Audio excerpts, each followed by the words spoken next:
पूछूंगी इस वक्त हालात क्या है, चुनाव होने हैं। हाँ जी। तो ऐसे में कौन सी पार्टी में दमखम नजर आता है आपको? दिल्ली में तो लगता है आप ही आएगी। अच्छा, लगता ऐसा है। क्यों लगता है? जिस क्यों तरीके से उन्होंने आम काम आदमी- किए हैं अच्छा। एजुकेशन को लेके और मेडिकल फैसिलिटीज़ को लेके, तो आई थिंक आनी चाहिए। जी। I support them. आप यहीं रहती हो? हाँ जी। आपके इलाकों में काम दिख रहा है?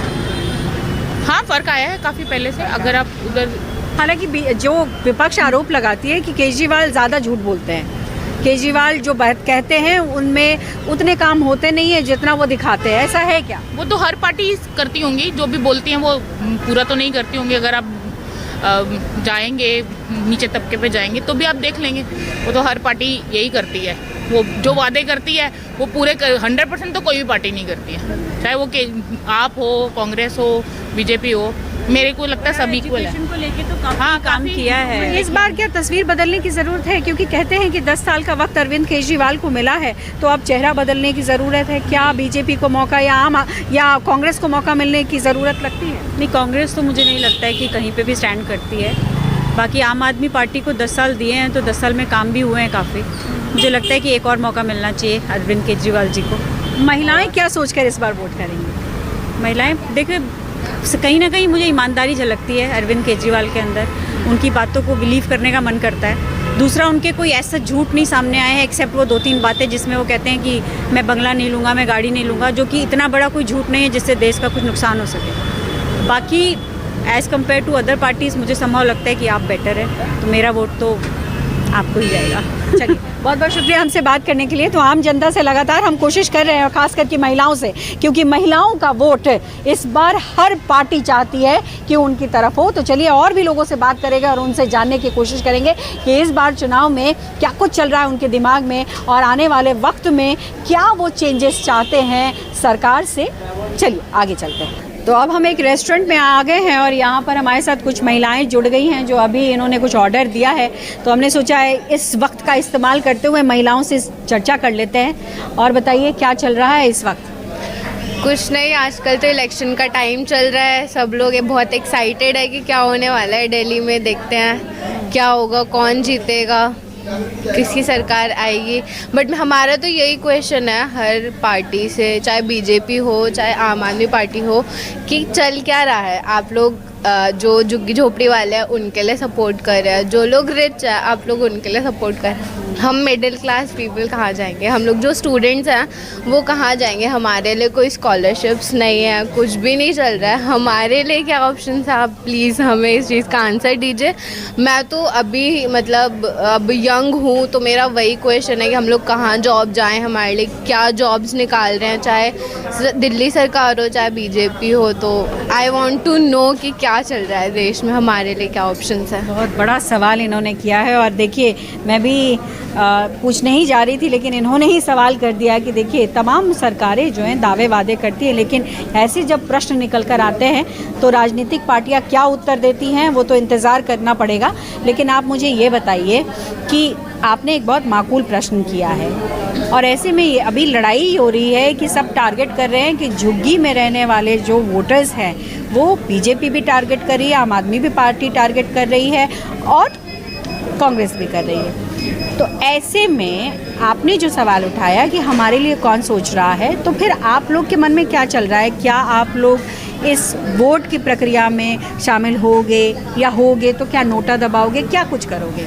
डेफिनेटली शामिल होंगे, क्योंकि हमारा हक है, हमें देना चाहिए। तभी लोगों को पता चलेगा कि क्या चल रहा है, कितने लोग वोट दे रहे हैं। बट यही है कि कोई भी पार्टी मिडिल क्लास के लिए सपोर्ट नहीं कर रही है। तो हम लोग मतलब पर्सनली अगर हम सोचे तो कभी कभी मन करता है कि NOTA he best for youngsters है, वही दबाएं तो बेस्ट होगा। आप बताइए, जो कह रही हैं कितनी सहमत हैं आप इससे? मैं इनसे 100% सहमत हूँ।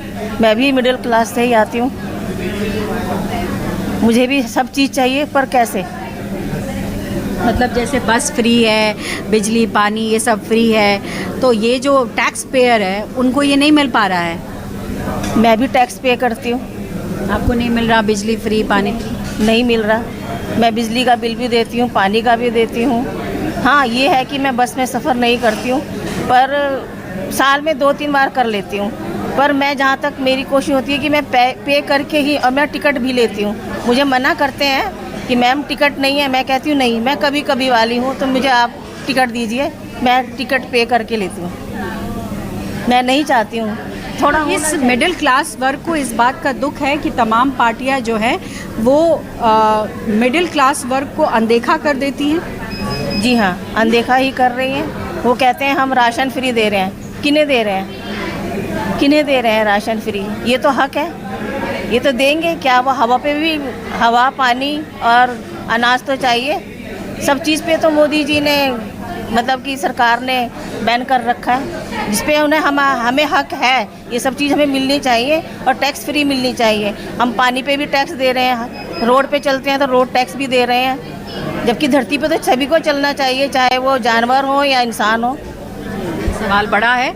ऐसे में मैं आपसे सवाल करती हूँ, आप लोग सर्विस क्लास के लोग हैं और ऐसे में आप लोग क्या अपेक्षाएं रख रहे हैं? क्योंकि जैसा इन दोनों ने कहा कि इस वर्ग को तमाम सरकारें अनदेखा कर देती हैं और जो भी लाभ होता है या तो जो बहुत poverty line, below poverty line है उनको मिलता है या फिर बहुत रिच क्लास है उनको मिलता है। तो ऐसे में ये जो वर्ग है वो क्या अपेक्षाएं करता है, खास करके महिलाएं? मैम हम तो यही चाहते हैं, जो हम मिडिल क्लास से लेडीज़ आती हैं, हम चाहते हैं कि हमारे बारे में भी कुछ अच्छा सोचा जाए। तो इससे हमारे केजरीवाल जी अगर चुनाव लड़ रहे हैं तो अच्छा उनको वोट बैंक बनेगा उनका, लेकिन अगर वो नहीं सोचेंगे तो यहीं से फिर दिक्कतें, प्रॉब्लम्स आनी शुरू हो जाएंगी।